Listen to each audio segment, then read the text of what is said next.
It is your Classic Metal Show right here on the ClassicMetalShow.com. That is Ace Frehley with Rock Soldiers, Driving Drunk. Is that me feeding back? No, that was me. Oh, okay. My monitors were up too high.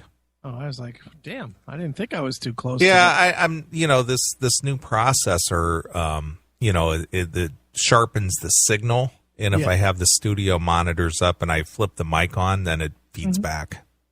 Well, I've had two compliments that have said that your mic sounds a lot better tonight. Yeah, so. It does, and you're gonna get the same thing. Sweet. Yep, it's. I told you I'm doing upgrades, man. I guess, man. Now that you're the big corporate guy again. Yeah, just money and you're spending it all. And...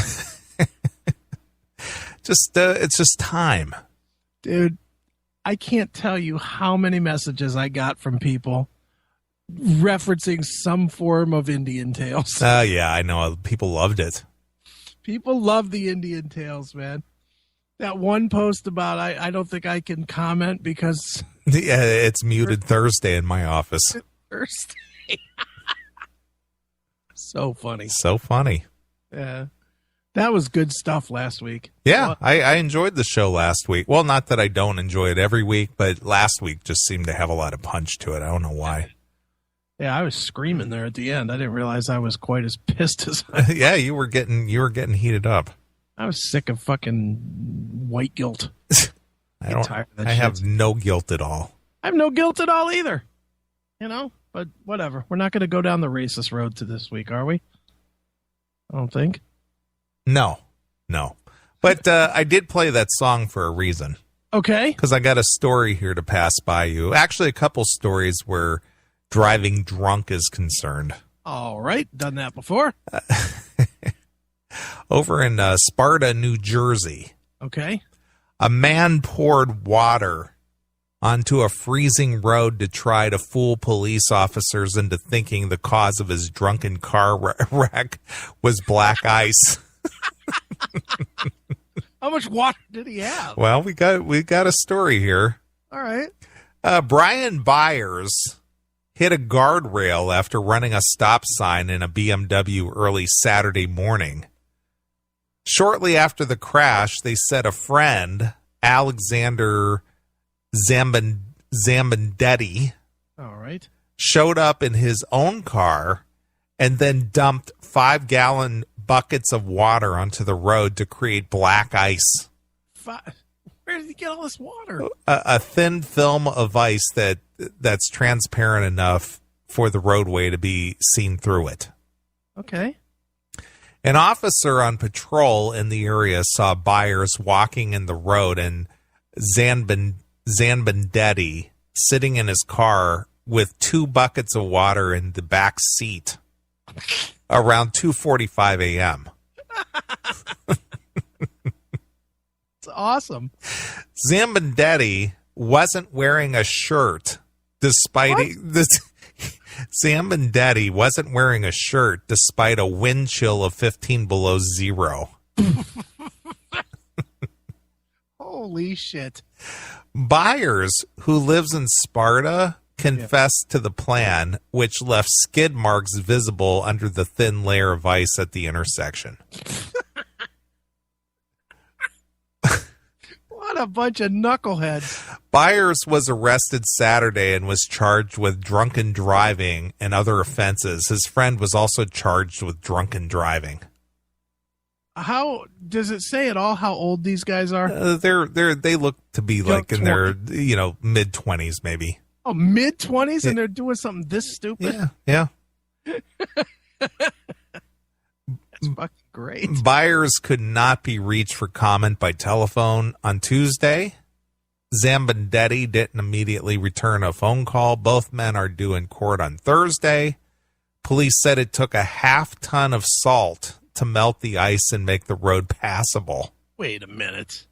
A half-ton? 1,000 pounds. 1,000 pounds of salt because they threw 10 gallons of water on the road? How much water did they throw on the road? It doesn't really say. You would think they would have had to throw 1,000 pounds of water. You would think, huh? 1,000 pounds of salt. That would be what? 100 gallons? 100 gallons of water, yeah. Get the fuck out of here. Where'd you get this story? The Onion? No. I've seen a lot of dumb stuff, Police Sergeant Dennis Proctor said, but not this dumb. The officer who initially saw Byers running toward his friend's car, also a BMW, believed that he was a deer or maybe a bear on the road. He said Byers drove his car to his home about a half a mile from the crash after hitting the guardrail before returning, but police officers said Byers' car license plate was still on the road. Nice. So he wrecked his car due to a DUI. Right. But then he returned to the scene of the crime.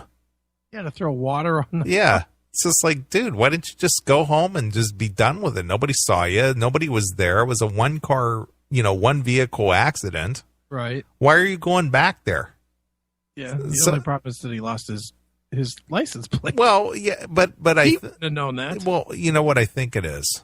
It's less about the police and being afraid of the police. I think he was probably going to try to turn in an insurance claim.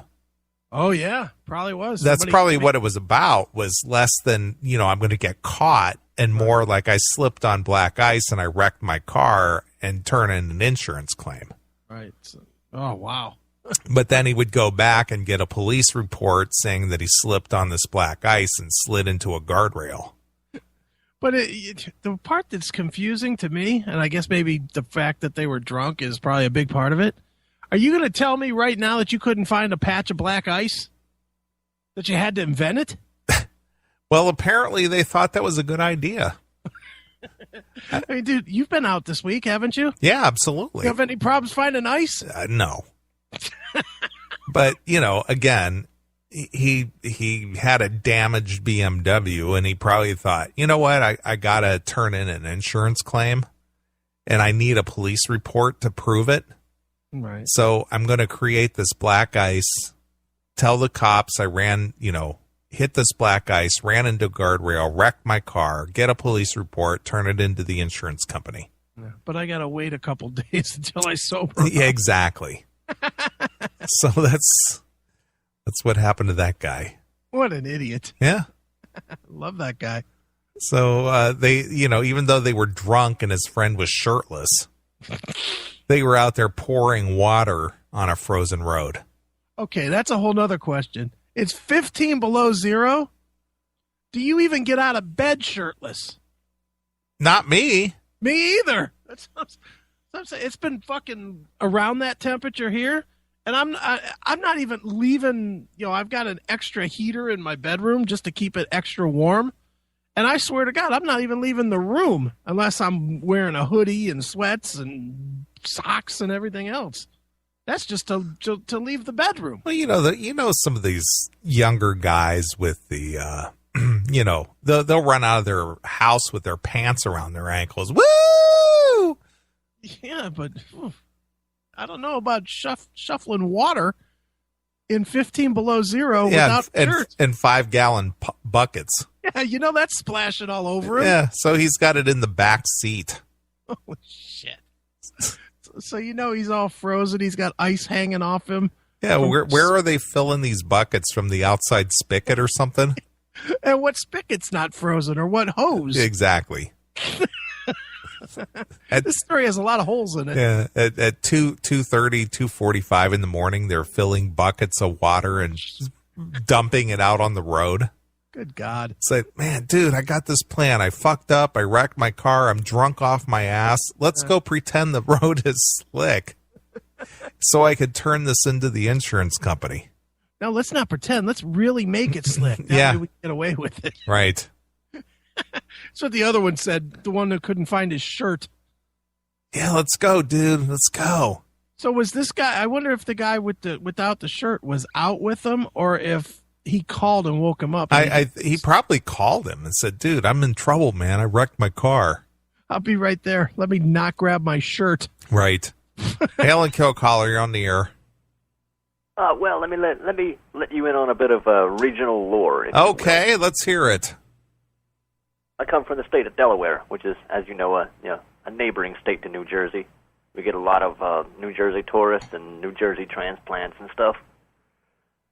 Okay. And the saying is, you see somebody in the wintertime and he's got sandals on or shorts and a fleece pullover, or no jacket and a t-shirt. He's probably from New Jersey. Well, do you know where that originated or why that is? I think it's just that people see a lot of people around with inappropriately dressed for the weather, and it just seems to be a lot of them come from New Jersey. Well, is there a reason for it? No, I had no idea. It's just, well, you would point to the lesser intellect of the New Jersey native. Okay. Nice. But it's kind of a state rivalry type thing. But Nice. no, it does bear itself out fairly regularly. Okay. I guess we'll just have to take your word for it. I was in just as recently as yesterday, I was in a pizza restaurant over at the beach, and it's 18 degrees out, windy, wind chill of below zero.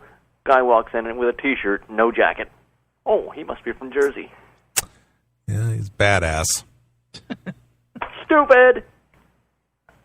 No kidding. And all my life, I figured I must be the weird one because I was always bundling up in a jacket and, heavy sweater and shit, and the other guys that I was hanging around with were all, dressed in, one layer.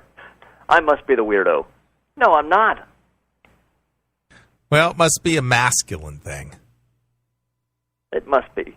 Yes, it must be. I'm so much tougher than you. Look, I'm not cold. Right. I feel good. Hey, let's go out and toss the football around. No, thanks. Give me a cup of hot cocoa. Right. Fuck you, pals. All right, there goes Doghouse.